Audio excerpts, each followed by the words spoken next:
Our next topic when it comes to shelter construction are the 5 mechanisms of heat loss. So we have conduction, convection, radiation, exhalation, and perspiration. So when we're talking about conduction, that means that we are leaning up or laying upon something that's larger than us that will suck heat away from us. So think of you laying on the cold ground. Well, the earth is much larger than you, therefore it will suck heat away from you very quickly. So you need compressed material to fight against conduction underneath your body. So if you're going to lay directly on the ground, as a general rule, you want at least 4 inches of compressed material underneath you to protect you from conduction. Now that gets deeper the longer you are camping or surviving around the year, right? Spring, summer, fall, winter. So in the springtime, we just kind of look at our hand here. In the spring, we need about a hand depth. Summer to late spring, early summers, all summer, about a hand depth. 4 to 5, 6 inches of compressed material. That's all we're going to need. That's going to do a nice job of battling conduction. However, once it comes into fall, when the weather starts to cool, very early winter, especially here in Kentucky where I am, we can get away with something that's about elbow deep. Nothing more than elbow deep is going to be required. That's going to give us a nice depth, a big nest to lay in, and it's certainly going to protect us from conduction in the ground. But when you're in late winter, going into early spring, or if you do like Aaron and I have done and go to northern Minnesota in the middle of January when it's 30 below zero, well, you need a lot more compressed material. You're talking armpit depth, all right? So that depth needs to be this deep, compressed. That's a chore. So it's a lot of grass, a lot of debris, a lot of duff material you're going to collect and pile into a bed that looks something similar like this. It can be a frame that you backfill. It could be stones, it could be logs you just roll together and backfill. However you need to do it, that's what you do to protect yourself from conduction. Because that can mean the difference between life and death in the outdoors. If you can't get a good night's rest and you can't maintain your core body temperature, you're in immediate danger. And that's the name of the game ultimately, is managing your core body temperature. If you can do that day in and day out, now all you need to worry about is water and food on the long term. So these are the things we're working with. So conduction's vital. You got to learn to manage that. Now we're going to talk about convection. Convection is the air moving around you that you need to mitigate so that you can stay warmer. So if you built a shelter outside, you want to stop the air from blowing through that shelter if possible. That way you do not get chilled in the night from the air moving.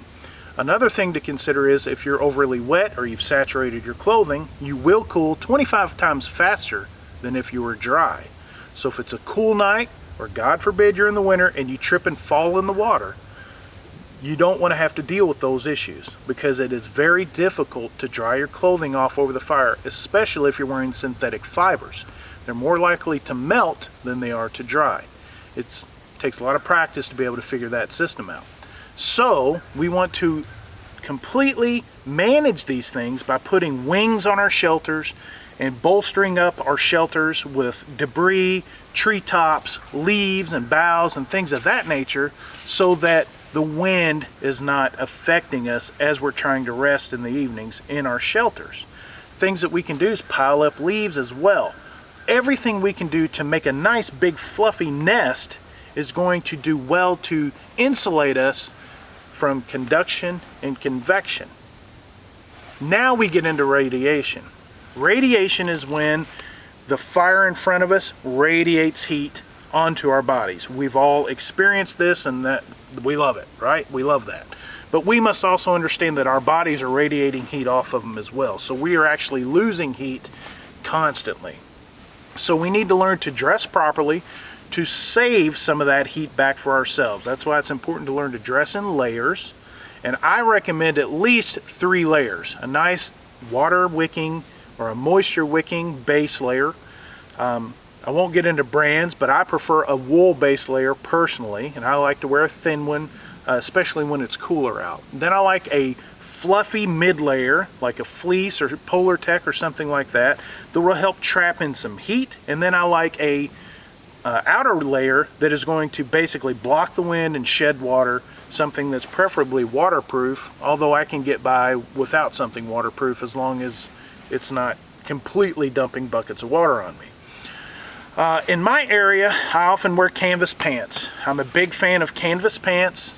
They say cotton kills, but if you understand how to dress properly and how to manage the cotton that you are wearing, it is a very easy thing to get away with.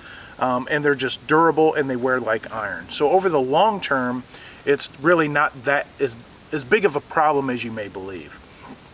So we want to take advantage of that fire as it radiates back onto us that heat.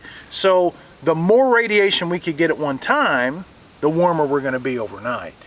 So that's where our long fire lay comes in. So in a shelter of this size, when I lay down on this particular bed, it's the size of my body. So it would be very nice if I had a long fire lay out in front of me, the width of my body, to radiate all that heat back on me. And then I have something behind me that'll serve as a ballast to collect heat and then radiate that heat over a period of time throughout the evening. As the fire slows down, the logs behind me and the bed I'm on will also radiate a small amount of heat that will help keep me warmer just a bit longer. Now, our final two things to discuss on mechanisms of heat loss are respiration and perspiration. Respiration is the breathing, right? We've all experienced this in the wintertime. If you've ever been winter camping, as you cover your head up with your blanket just to keep your nose from getting too cold, all that moisture comes out of your lungs and it begins to create like a little mist and a fog, and then it ends up freezing all over the inside of your tarp or your tent, gets your blanket wet, and you wake up kind of with a big wet head, and it's kind of a nightmare. So as big of a pain in the butt as that is, we must understand that that is a mechanism of heat loss. We're losing that heat because obviously it's collecting around us, and then it's getting wet. So we have a wet heat that's emanating out of these lungs. So we have to learn to manage that. So when you are laying in the cooler months, you want to make sure you leave a nice air space around your nose and mouth. It can be very uncomfortable, but as long as you leave at least a wind tunnel when you're covering your head up and you're breathing in and out of that air hole, it's going to do a much better job for you. Now, if you can always keep a fire going near you, then you can line up rocks along that fire perimeter and allow them to constantly radiate heat, and throughout the night you can reach out and grab those rocks and bring them in closer to your body and closer and into your shelter. And as they radiate that heat throughout the night, it's going to warm your body, eliminate the need to cover your face so much, and also heat up inside your shelter, which is going to eliminate a bit of that moisture, making it much more comfortable. So that's one way we can take advantage of some things we have going on with just breathing out our heat. And then of course sweat, perspiration. We want to avoid sweating, especially in the cooler months, because we know that it not only cools us way too fast, but it's often hard to dry. So that's the importance again of dressing in layers. We want to be able to pull those layers off immediately. As soon as you feel you're warm, getting overly warm, that's when it's time to peel off a layer of clothing. It's better to work cold, or at least cool, than it is very warm, which can lead immediately to being hot and overheated. So it's better to operate in the woods as you're going around trying to collect resources for your survival, to do so cold.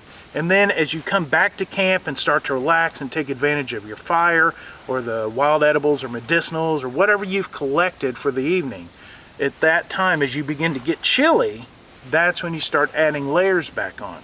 It's going to make you more comfortable in the long term and get your mind operating at an optimal level so that your body acclimates a bit better to the environment that you find yourself in. So these are the 5 mechanisms of heat loss as it relates to all of our shelter construction.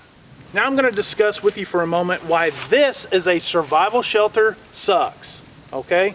You do not want to engage in building something this over the top if you are in a short-term survival situation. If you find yourself in an ordeal that's only going to be, well, you don't know how long it's going to be. You're surviving, right? So theoretically, we don't know how long that's going to take. But this is a longer term style shelter. Remember, within the context of this course, we're aiming for survivability over a 50-day span of time.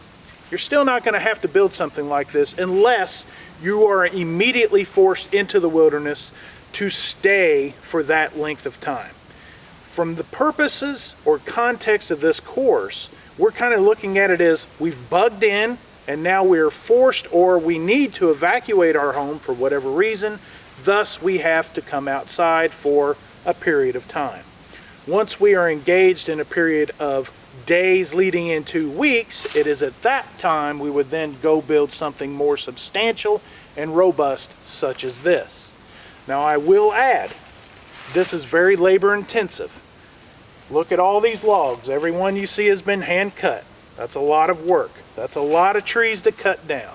So whenever you see people building these cool survival shelters in your social media, realize they're doing it for a photograph and they're not really using them. I'm going to tell you firsthand that laying on that stack of logs is not comfortable at all. Will it get you off the ground? Yes. Does it provide a solid surface? Yes. Is it comfortable? No. So you will have to do things to add to that. So throwing a blanket over the logs, you're not sleeping much. You're in pain the next day, especially if you're fat and old like me. So it's not going to work out for you the way you think it is. It looks cool though, and that's what you have to understand. We want function over fashion. So this, while it looks cool, is not an appropriate survival shelter. All you need in the short term is a simple tarp and protection from the ground, and then you can begin bolstering that over a period of time. So what we're going to focus on are simple tarp shelters. We're going to utilize 5 primary shelter styles that will give you a wide variety of applications that you can use even well into the winter at 20 and 30 below zero without a problem, because we've done it. All these are tried and tested techniques that we've all done.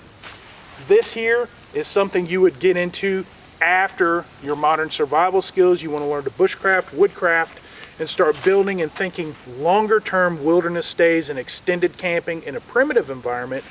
Then we would move into this type of technique.